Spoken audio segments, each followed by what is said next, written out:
Maulaya salli wa sallim daiman abada ala habibika khairil khalqi kullihim. Maulaya. Ini kita di pesantren Internasional Muhammadiyah Boarding School ya, IMBS Miftahul Ulum di Pekajangan. Alhamdulillah.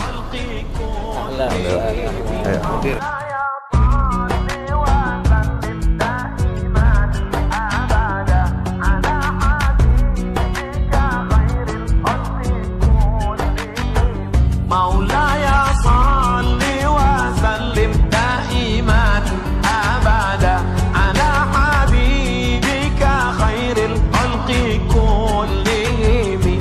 Kenapa santri ini harus menguasai ilmu agama dan ilmu dunia? Supaya dunia ini damai, supaya dunia ini tenang. Sebab kalau umat Islam tidak menguasai sains, umat Islamnya yang mudah terjajah. Betul? Negara Islam kalau tidak menguasai sains, negara Islam itu gampang dijajah oleh bangsa asing. Banyak duitnya, kaya umat Islam, tapi nggak punya ilmu, ya pasti dibodoh-bodohi. Kalau bahasa Betawinya itu dikadalin. Ya. Punya duit tapi nggak pinter, ya Anda dibodoh-bodohi, diporotin uangnya, dibodoh-bodohi supaya kita jadi kacung bangsa lain. Ini karena apa? Karena kita tidak menguasai ilmu, sains dan teknologi. Ini ruginya umat Islam kalau tidak menguasai sains. Sains tanpa agama yang terjadi apa? Nah, cenderung merusak dan menjarah kekayaan alam. Ya, jadinya menjajah bangsa lain. Sains yang sekuler, sains dari barat itu kebanyakan cenderungnya apa? Menjajah orang lain, menjajah bangsa lain, akhirnya merusak ketertiban dunia. Bikin senjata untuk perang, bikin teknologi untuk apa? Menjajah orang. Nah, ini seperti yang kita lihat, perang dulu di Timur Tengah, perang di Afghanistan, perang di Irak, perang sekarang di Ukraina. Itu kenapa? Karena teknologi dan sains tidak dibingkai dengan nilai-nilai agama. Maka santri saya harapkan terutama dari IMBS ini harus bisa menguasai ilmu agama dan ilmu dunia. Amin ya Rabbal Alamin.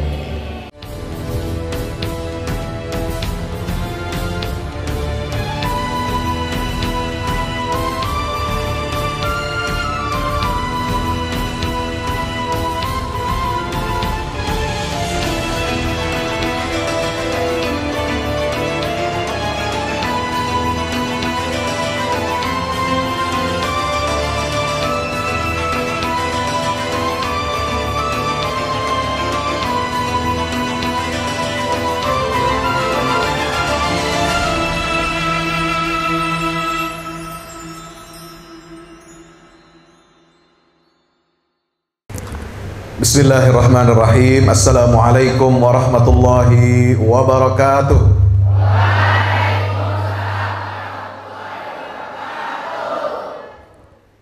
Alhamdulillah alladzi bi ni'matihi tatimmus shalihat. Wassalatu wassalamu ala asyrafil anbiya wa sayyidis sadat nabiyyina wa nabiyyikum Muhammad sallallahu alaihi wasallam. Yang saya hormati, saya muliakan guru kita, sesepuh Pondok Internasional Muhammadiyah Boarding School, Kiai Haji Sukran Madani, hafizahullah, mudah-mudahan beliau senantiasa diberikan kesehatan. Yang saya hormati, saya muliakan Mudir IMBS Pekajangan Pekalongan, Kiai Sumarno, beserta seluruh pimpinan dan Dewan Guru.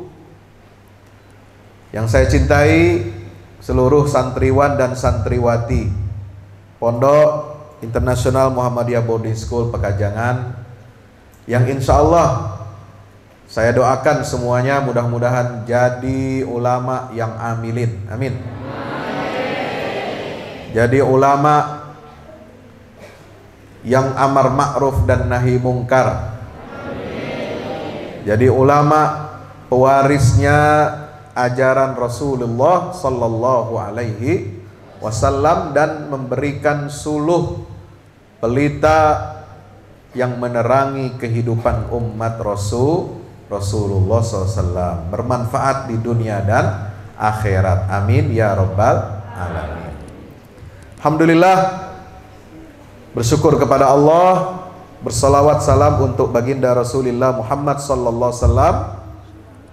Pada pagi hari ini, dengan izin Allah, menjelang siang hari saya dapat bersilaturahim, bertatap muka dengan para kiai, para asatidz, para tulab dan talibat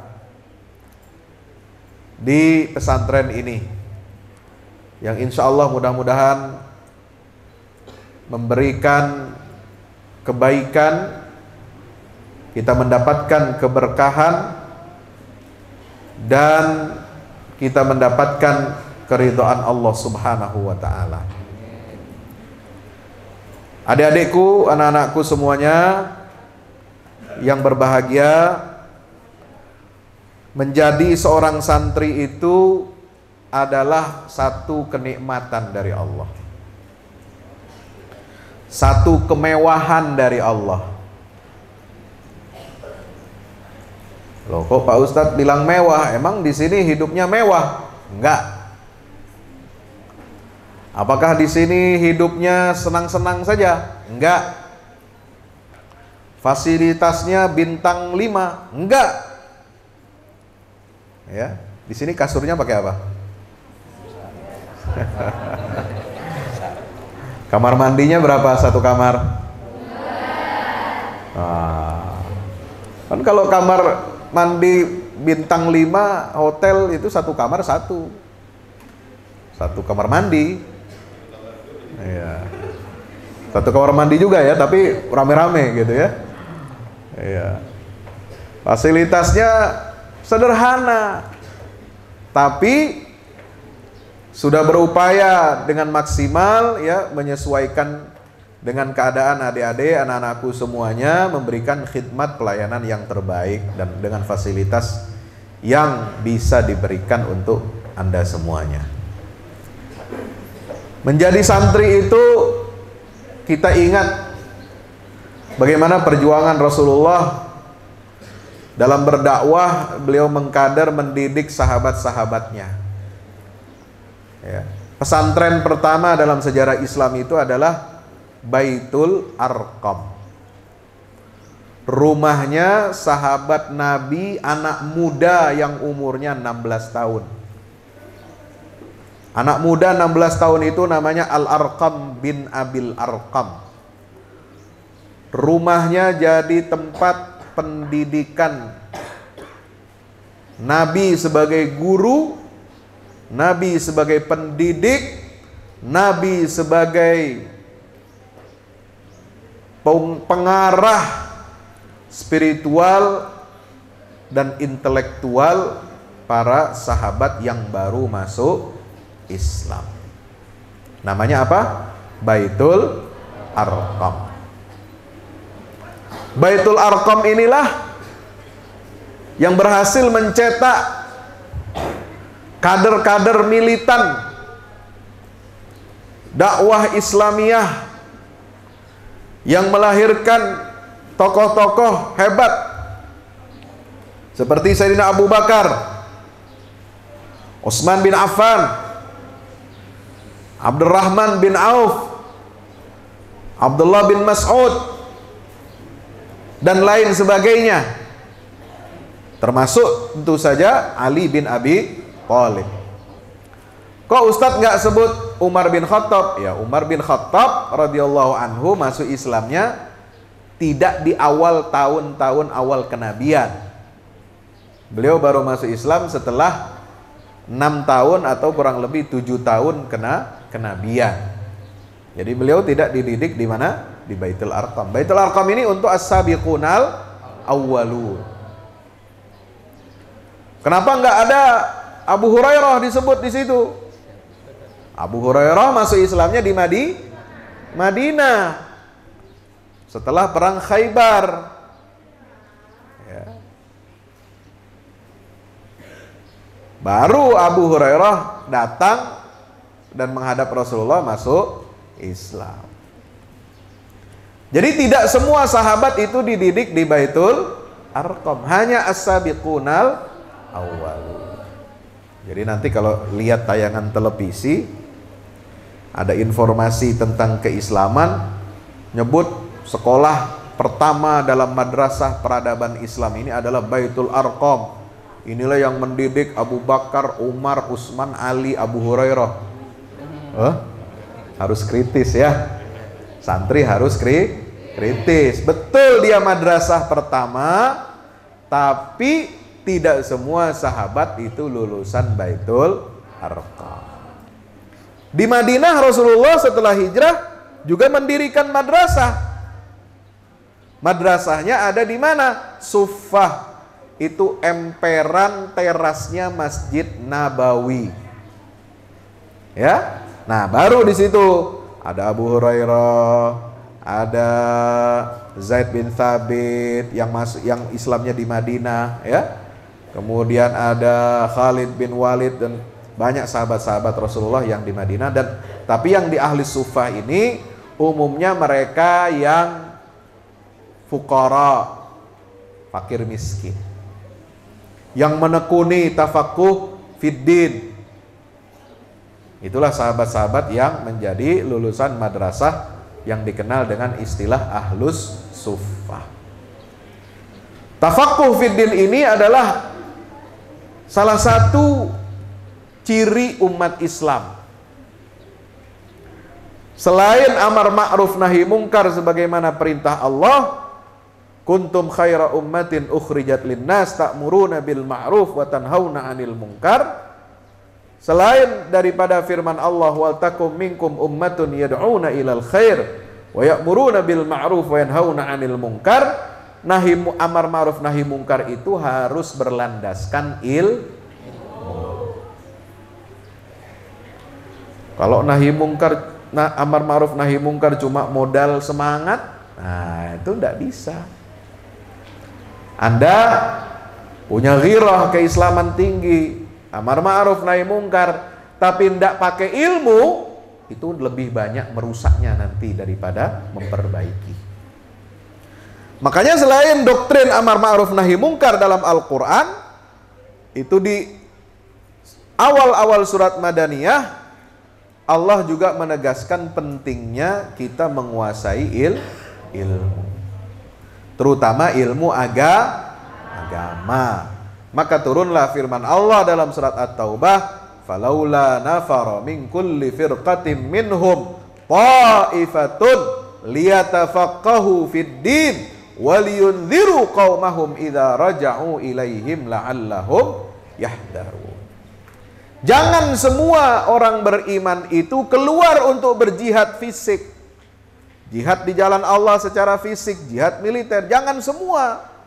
Harus ada, kata Allah Subhanahu wa taala, ya, ta'ifatin liyatafaqahu fid din. Harus ada ta'ifah, segolongan umat yang menekuni pelajaran ilmu-ilmu agama. Karena yang bisa menjaga agama ini dua golongan dari umat Islam. Satu, orang yang berilmu, yaitu ulama yang tafaqquh fiddin.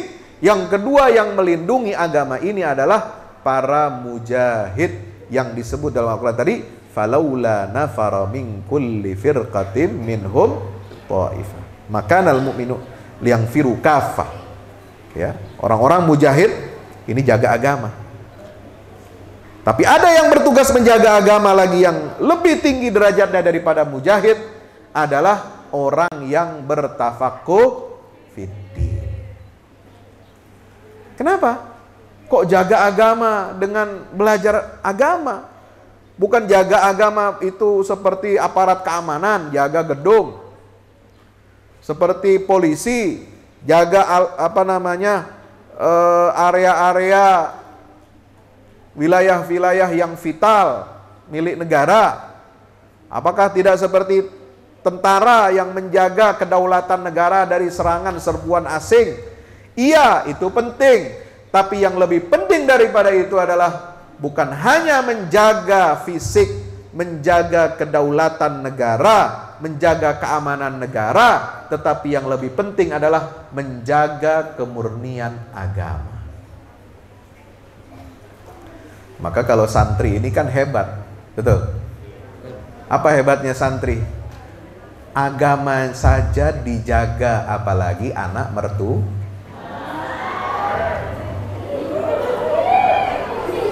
Ya, agama aja dijaga, ilmu agama aja dijaga, apalagi anak. Ya, anak mertua ya pasti dijaga. Maka kalau mertua, orang tua mau cari menantu yang paling baik, ya carilah santri, insya agama aja dijaga, apalagi anakku pasti dijaga. Ya, maka nggak usah jauh-jauh cari jodoh.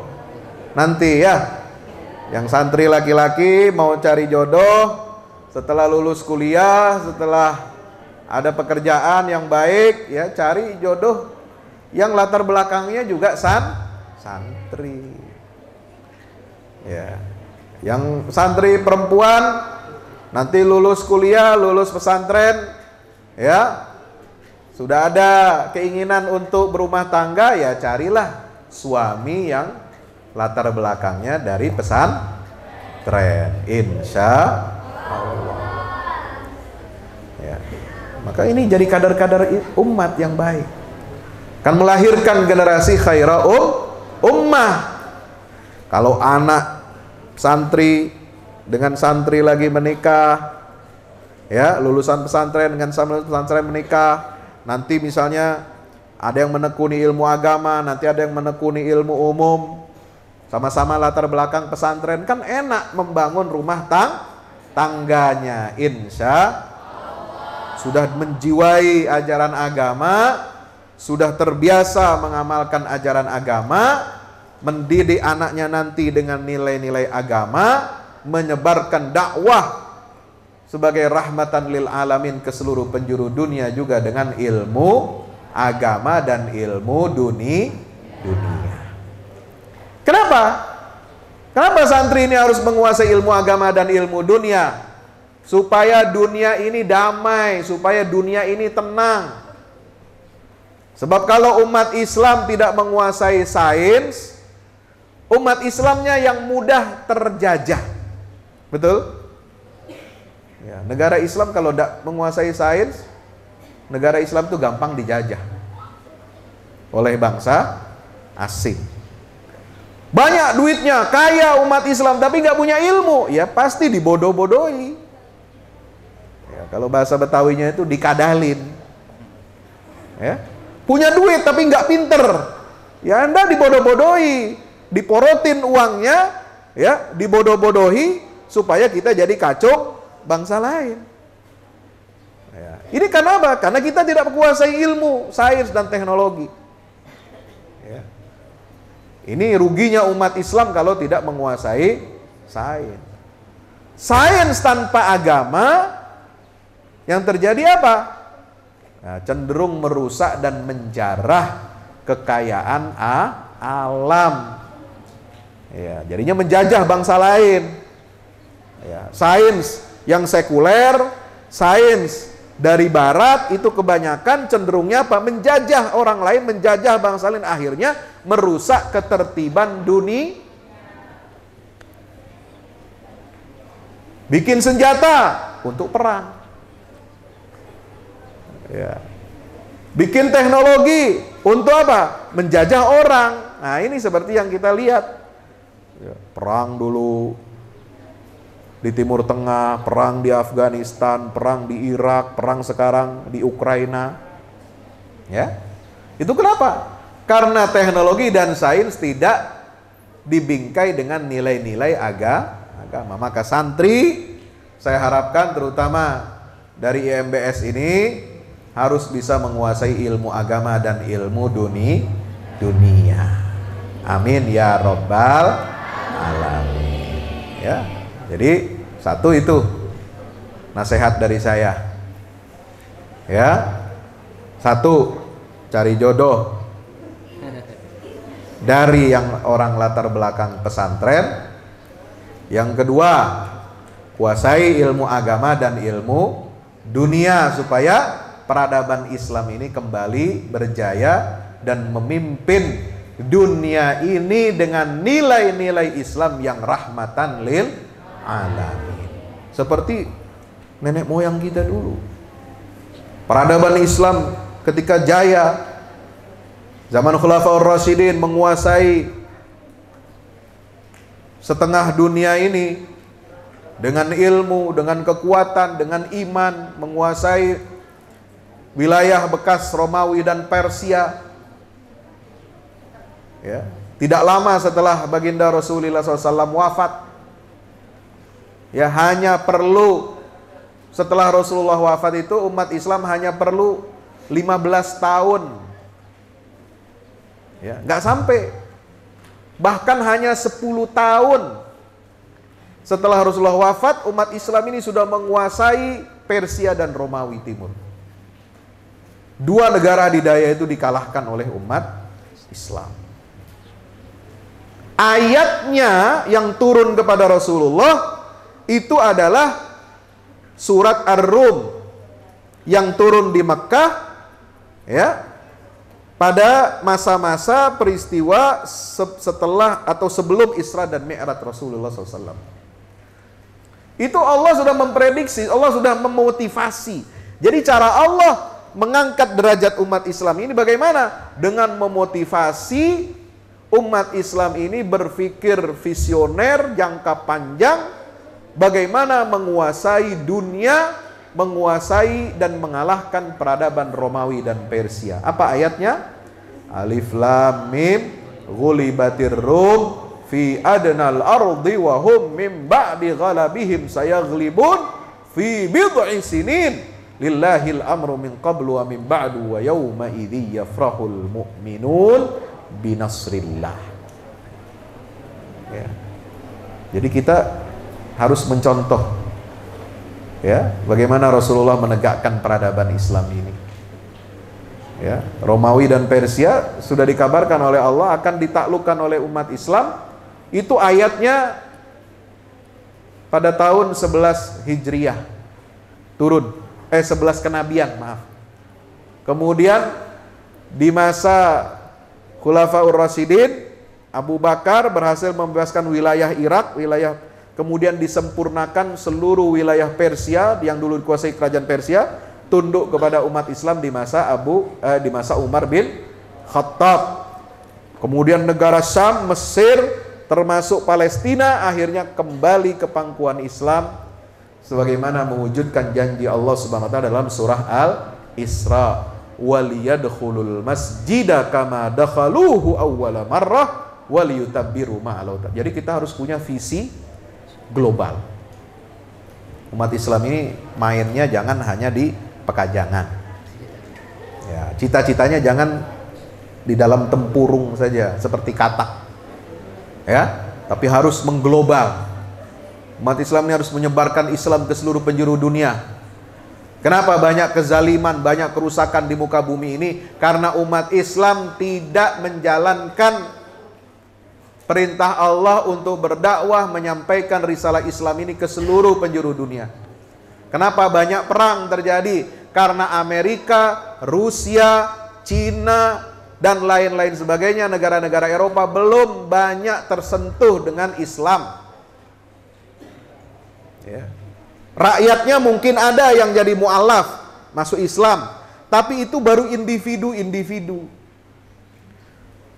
Kita umat Islam ini yang harus menyebarkan Islam ke seluruh penjuru dunia. Bagaimana caranya? Kita harus lebih hebat daripada peradaban Barat, peradaban Cina dan Rusia. Baru kita bisa menyebarkan Islam ini menjadi rahmatan lil. Seperti siapa? Nabi Sulaiman. Nabi Sulaiman itu berdakwahnya dengan kekuasaan. Dakwahnya bukan lagi dengan cara ngomong, ceramah, khutbah. Enggak. Dakwahnya Nabi Sulaiman itu dengan apa? Kekuasaan dan teknologi, sains yang dikuasai oleh Nabi Sulaiman. Makanya dia berdakwah ke negeri Sabah. Ya, dikirim mata-mata. Mata-matanya apa? Burung hudhud. Ya, lapor. Kenapa kamu terlambat? Ini tadi kita lagi jalan kemari, ngelihat ada satu negeri yang ya menyembah matahari. Ya'buduna syamsa min dunillah. Menyembah matahari bukan nyembah Allah. Burung aja kaget. Kok ada satu negeri yang tidak menyembah Allah, tidak mentauhidkan Allah? Burung itu punya sensitivitas, punya kegelisahan, ya, punya kegalauan. Kalau melihat ada orang musyrik menyembah selain Allah, dia gelisah, dia sedih. Sekarang orang Islam galaunya kenapa? Santri kalau galaunya kenapa? Telat dapat kiriman. Hah? Tunggu transfer, galau. Ya, dimarahin ustadz, galau. Melanggar aturan pondok, galau. Ya, pengennya pulang, liburan, pengen pegang HP. Galau. Ya, jangan begitu, itu ecek-ecek galau. Galaunya ketika Anda lulus dari sini, nanti baru boleh galau. Lihat apa? Lihat kok ada ya.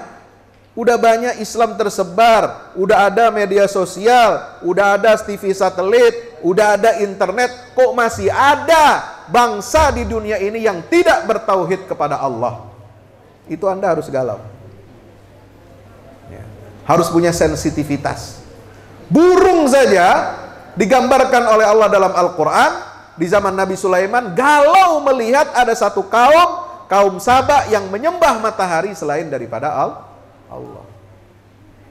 Lapor kepada Nabi Sulaiman. Wah, oke, alasanmu aku terima, tapi aku uji. Benar nggak laporan kamu ini? Bawa surat ini.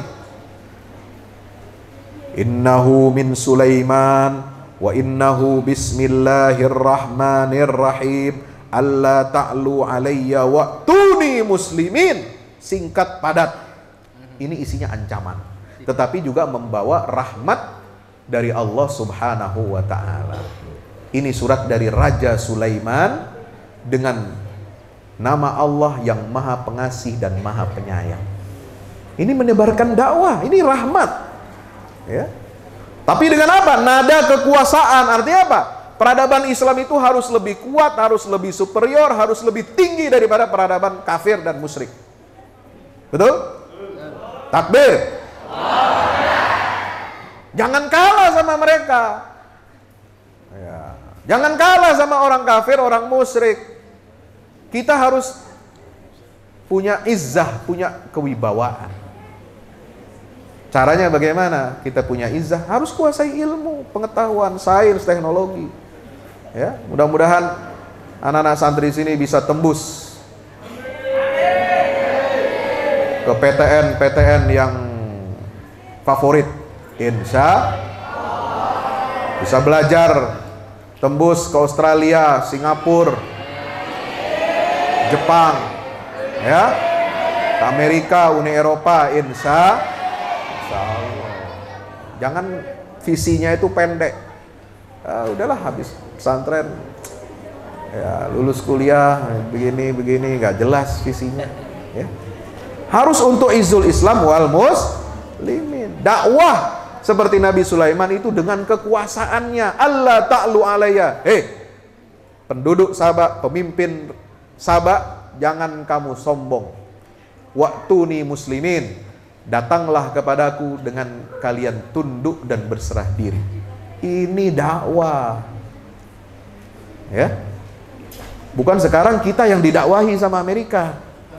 Bukan kita yang didakwahi sama Cina, nunjuk-nunjuk hidung kita. Lu radikal, lu teroris, lu mesti ikut ajaran Islam ini sesuai dengan apa yang saya mau, apa yang saya desain. Jadilah kalian Islam moderat. Islam moderat apa cirinya? Terima hukum dari barat. Apa itu Islam moderat? Menolak hukum syariat. Apa itu Islam moderat? Tidak ada negara Islam. Apa itu Islam moderat? mengakui hak LGBT. Apa itu Islam moderat? Ya, merubah semua aturan-aturan agama. Kita baru jadi moderat katanya. Mengakui kebenaran semua agama, baru moderat. Nah, kita jangan begitu. Kita ini sekarang ditunjuk-tunjuk hidung kita. Kita beragama ini harus menyesuaikan dengan kemauan mereka. Tandanya apa? Kita lemah. Kita di bawah, makanya ditunjuk-tunjuk orang. Coba kalau kita sejajar atau lebih tinggi daripada mereka, nggak berani dia nunjuk-nunjuk kita. Nggak berani dia nuding-nuding kita, nuding umat Islam teroris lah, radikal, radikul, apalah.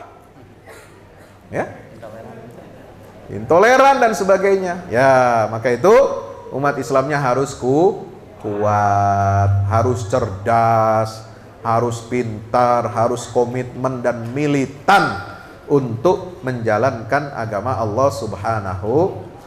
Dan yang paling penting, jangan mau diadu domba. Domba itu enaknya di sate.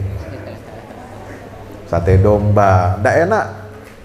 Kambing itu jadi kambing hitam tuh ndak enak. Makanya jangan kita mencari kambing hitam, carilah sate kambing. Gitu. Ya. Ini bukan kode ya Ustadz ya. Nggak. Saya nggak mau makan sate kambing di Pekalongan. Saya maunya soto tauto. Terima kasih.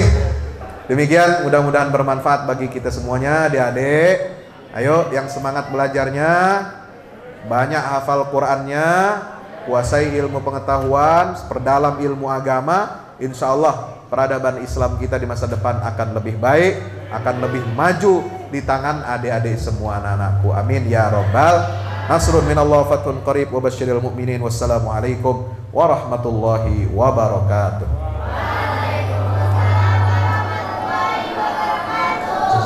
Untuk kesempurnaan majelis ini kami beri kesempatan pertanyaan santriwan 1, santriwati 1.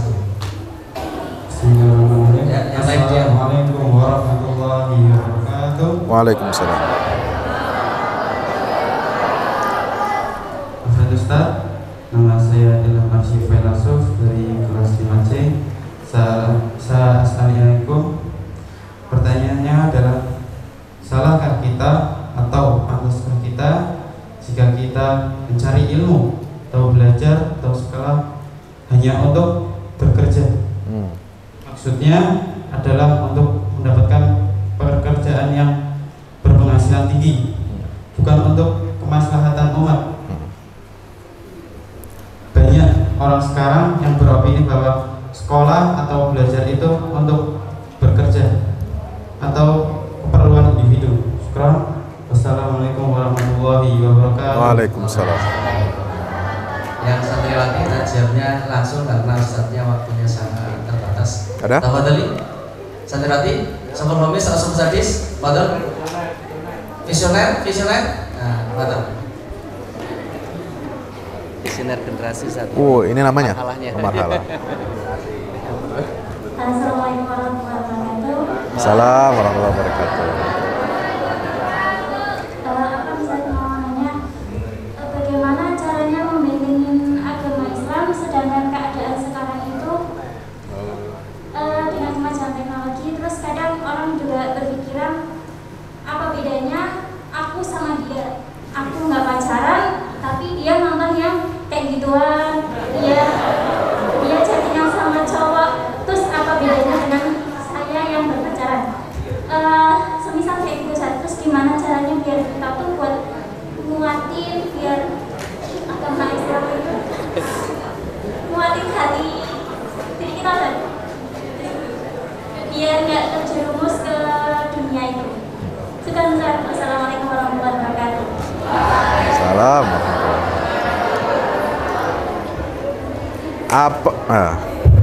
Apa hukumnya orang belajar menuntut ilmu niatnya untuk cari kerja?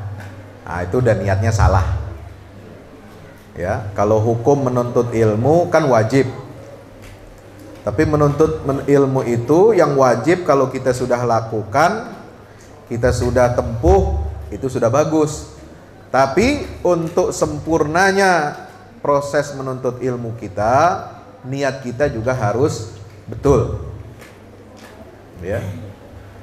Innamal a'malu bin niyat, kata Rasulullah SAW. Segala sesuatu itu akan diterima oleh Allah tergantung tergantung niatnya.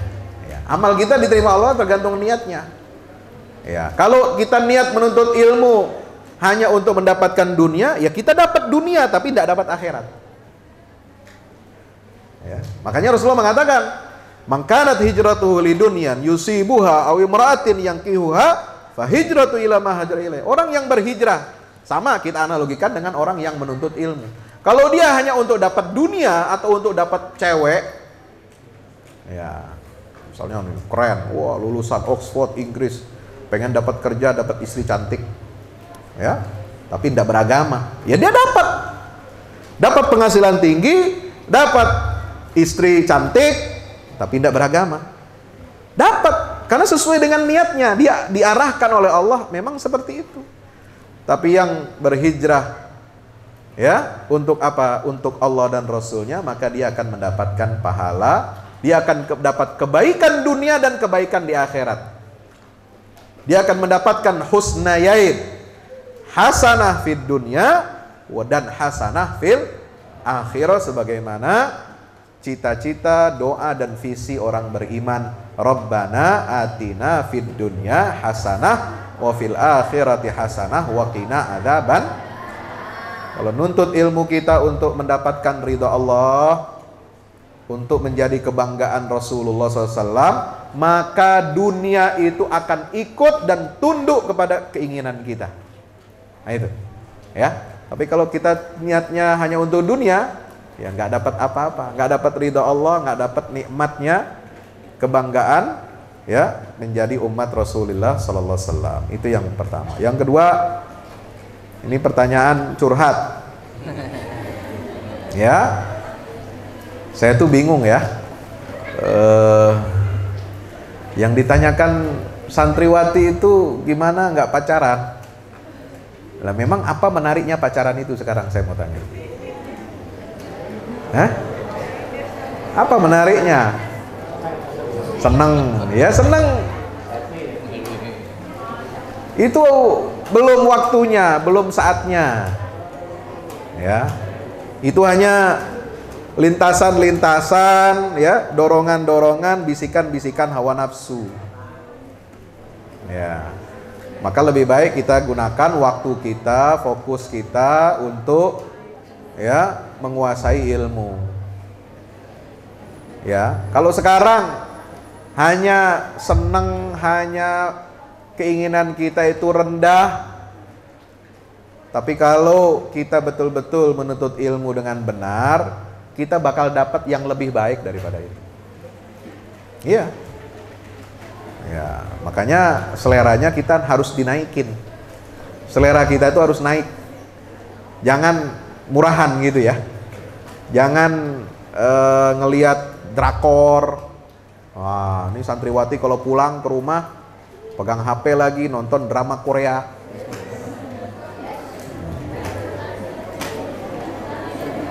Yang laki-laki nonton sinetron apa itu? Hah? Sinetron apa yang rame itu? Hah? Bukan, yang itu siapa, Arya itu? Hah? Iyalah itulah.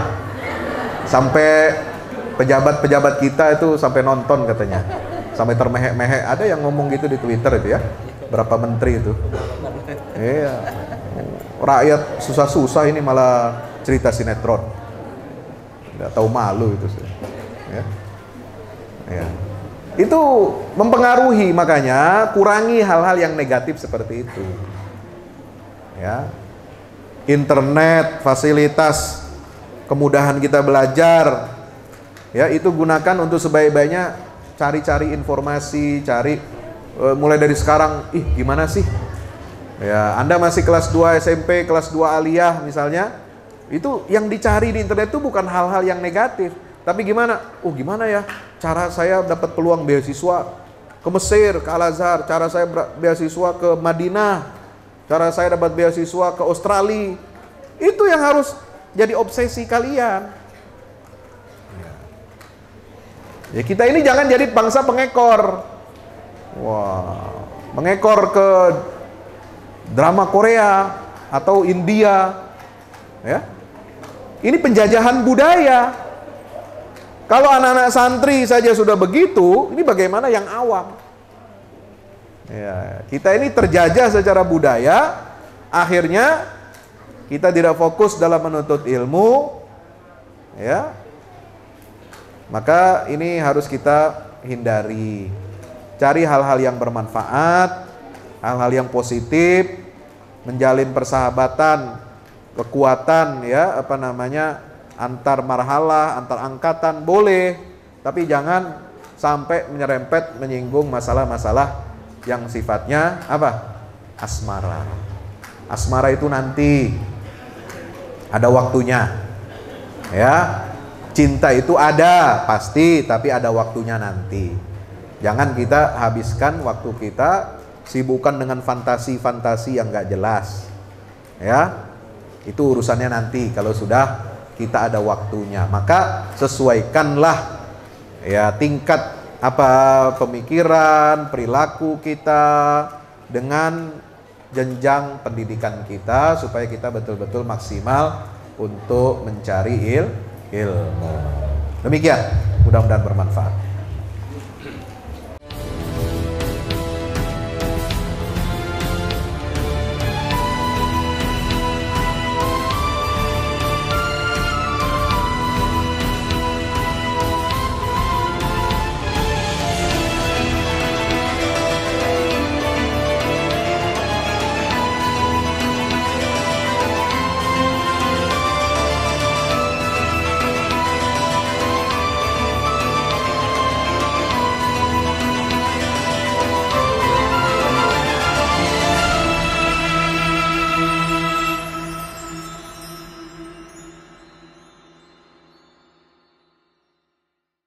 Assalamualaikum warahmatullahi wabarakatuh. Alhamdulillah kita udah selesai pengecoran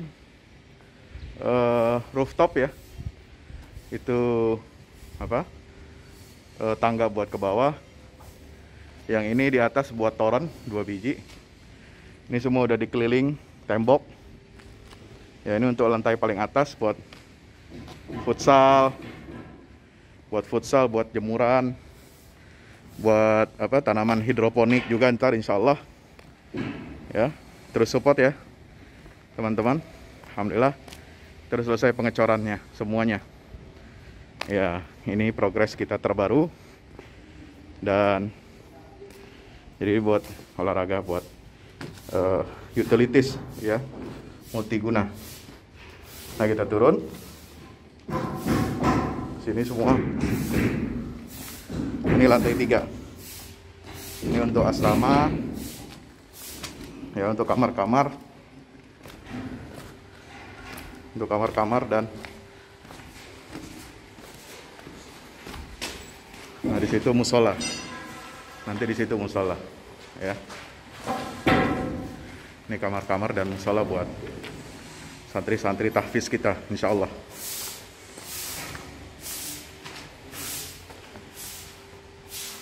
Nah, ini lantai 2 kita turun.